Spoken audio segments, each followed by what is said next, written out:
सोरनि अननायाव बे समाव गगन एनडिएफबि गायसनगिरि आफादगिरि रन्जन दैमारि बिथाङा रन्जन दैमारिखौ लानानै बे समाव राजखान्थियारि भाबै गोख्रों फाबिसन खारिलायनाय आरो बाथ्रा बुंनायखौ नुनो मोनदों। बे समाव जे दाय जाबसिनलायनाय बे हाबाफारिखौ नुनो मोनदों। एनडिएफबि गायसनगिरि आफादगिरि रन्जन दैमारि बे रन्जन दैमारि बिथांखौ लानानै बे समाव राजखान्थि महलाव एबा बिटिसिनि राजखान्थि महलाव दान्थे बिदान्थे आरो बाथ्रा बुंलायनायखौ नुनो मोनदों। बे समावनो इउपिपिएल राजखान्थि हान्जानि दैदेनगिरिफोरा बे समाव बाथ्रा बुंनायखौ नुनो मोनदों जे बे समाव हाग्रामा महिलारि बिथाङा बाथ्रा बुंथिदोंमोन जे रन्जन दैमारिखौ पावाराव फैनाय लोगो लोगोनो बख'गोन, पावाराव फैनाय लोगो लोगोनो बे समाव रन्जन दैमारिखौ बख'गोन होननानै बिथाङा बाथ्रा बुंथिदोंमोन। नाथाय बे समाव दिनैसिमबो गैया रन्जन दैमारि बिथाङा उदां अख्राङाव सौफैयाखै आरो बे बाथ्राखौ लानानैनो बे समाव गोख्रों फिनजाथाय होनायखौ नुनो मोनदों। बेजों सोंखारिलायनायखौ बे समाव नुनो मोनदों जे बे समाव एनडिएफबिनि गायसनगिरि आफादगिरि बिथाङा थांनाय बिटिसिनि गाहाय खुंगिरि हाग्रामा महिलारिनि सम खोन्दोआवनो बिथाङा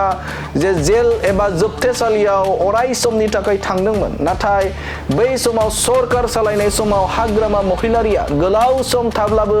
रन्जन दैमारिखौ बख'नो एबा उदां खालामनो हायाखैमोन। नाथाय प्रमद बर'नि सोरखार फैनाय लोगो लोगोनो माखासे जोबथेसालियाव एबा एनआइए केस नांनानै थानाय गोबां एनडिएफबिफोरखौनो उदां अख्राङाव लाबोनायखौ नोंथांमोना नुनो मोनदों आरो थिग बेबायदिनो रन्जन दैमारिनिखौबो खामानि मावदों होननानै बे समाव खौरां बिजोंनि गेजेरजों गोबां बाथ्रा बुंनायखौ नुनो मोनदों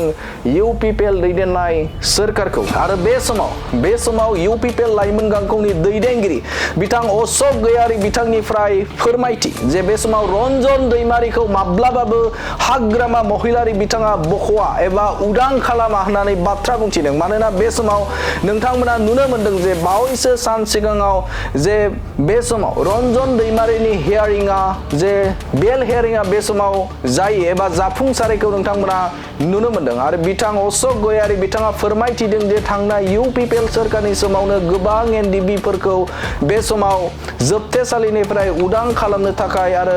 नाजादों आरो नाजानाय बायदि बे समाव एनआइए केस नांनाय बैफोर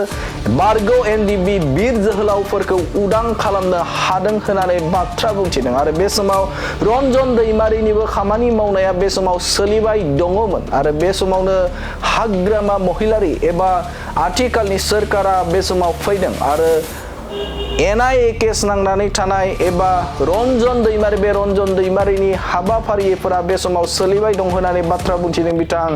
अशोक गयारी बिथाङा आरो बिथाङा फोरमायथिदों जे फैगौ 7 मार्चआव बे समाव इउपिपिएल लाइमोन गांखंनिफ्राय चिफ सेक्रेटारिनो रन्जन दैमारि गनांगौनि थाखाय गोसोखांलाइ गथायगोन चिफ सेक्रेटारिनो होननानै बाथ्रा बुंथिदों। आसामनि चिफ सेक्रेटारिनो बे समाव गथायगोन लाइजाम एबा मेम'रेन्डाम गथायगोन रन्जन दैमारिखौ थाबैनो उदां अख्राङाव लाबोनो थाखाय बे समाव इउपिपिएल लाइमोन गांखंआ बे समाव मेम'रेन्डाम गथायगोन होननानै बाथ्रा बुंनायखौ नुनो मोनदों बिथां अशोक गयारी बिथांखौ आरो अशोक गयारी बिथाङा बाथ्रा बुंथिदों जे रन्जन दैमारिखौ माब्लाबाबो बे समाव बिपिएफ दैदेननाय सोरखारा बख'नो हाया, इउपिपिएलआसो बे समाव रन्जन दैमारिखौ बख'नो हागोन होननानै बाथ्रा बुंथिदों बिथां अशोक गयारी बिथाङा। नैबे सोलिफुबाय थानाय गभर्नमेन्टआ बिटिसि गभर्नमेन्ट बे गभर्नमेन्टआ जे दिनै मा राहा लामा लाबाय थादों बिनि सायाव जोङो मोनबासो जोङो पइन्टफोरखौ लानानै जोङो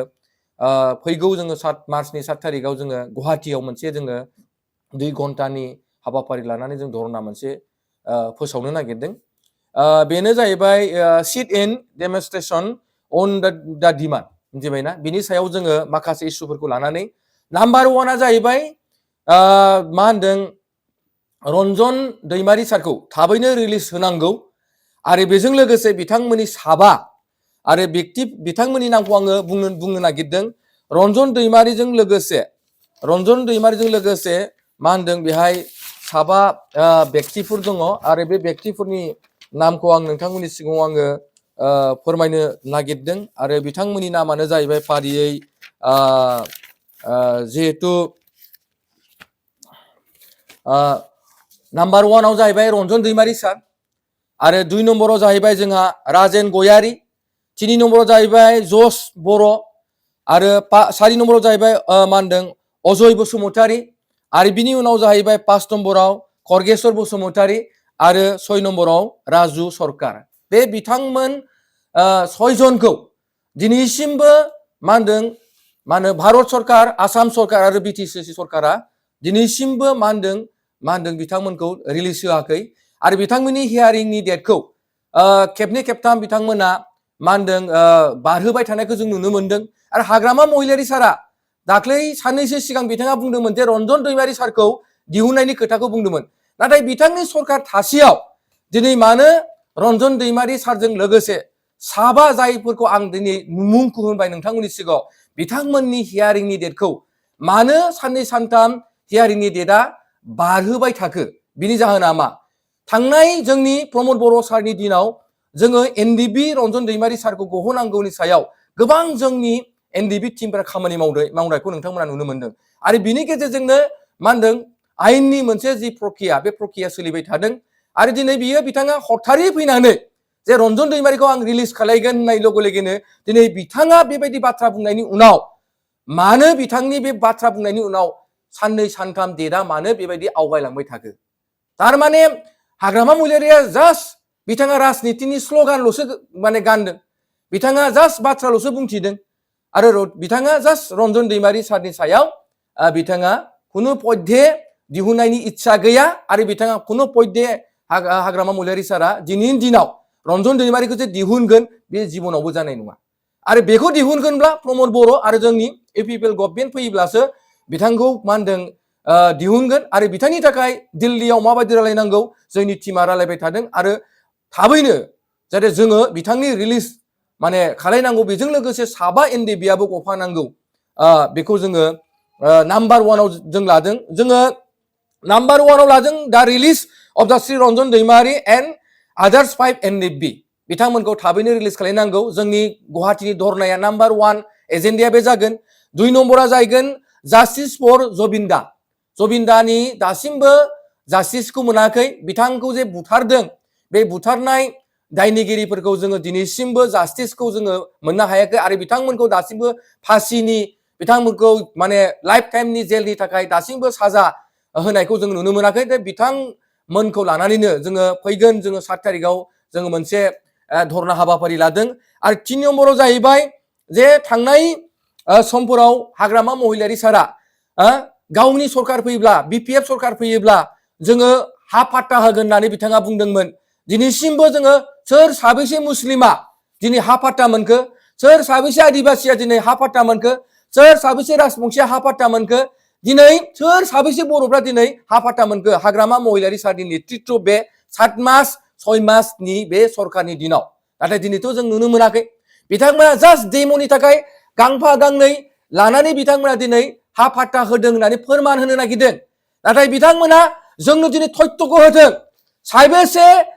माने बिथांमोननो साबैसे आदिबासिनो बिथांमोना दिनै हा पाट्टा होखो,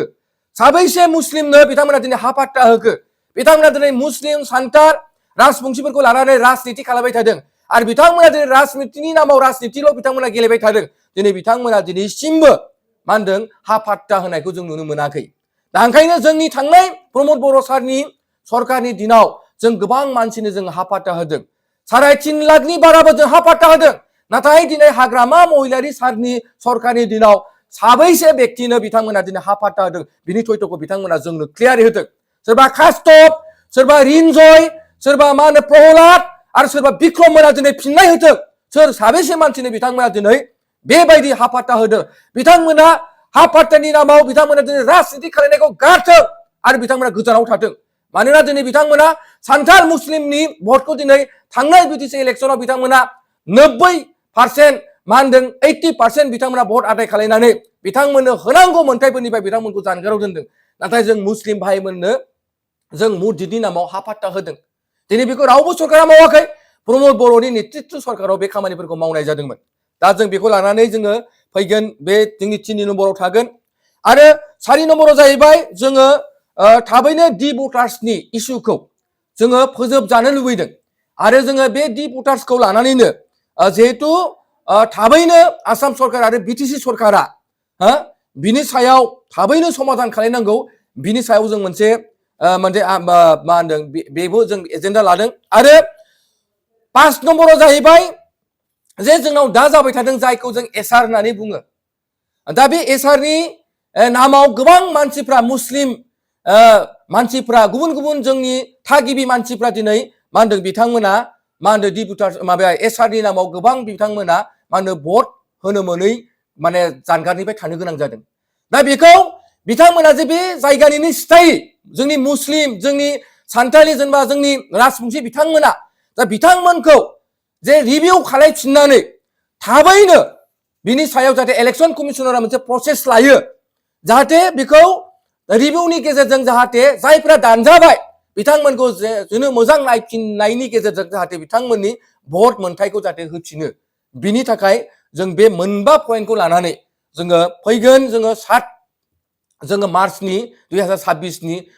माबायाव जोङो गुवाहाटीयाव 2 घन्टा जों मोनसे धरना हाबाफारि लादों आरो बेखौ मिरु लाइमोन गांखं आफादनिफ्राय दिनै नोंथांमोननो बे मिडियानि गेजेरजों बे प्रेसनि गेजेरजों नोंथांमोनखौ जों क्लियार भाबै जोङो फोरमायबाय जाहाथे फैगोन समाव जोङो बे मोनबा इस्युखौ लानानै जोङो जाहाथे जोङो मोनसे हाबाफारि लादों आरो बे हाबाफारिखौ जोङो जाफुंसार होनायाव जोंनि मोनफ्रोमबो जिल्लानि जोंनि लाइमोन गांखंनि जोंनि माने दैदेनगिरि बिथांमोना बाहागो लागोन आरो मोजांथार बियो साक्सेस जागोन होननानै जों आसा खालामदों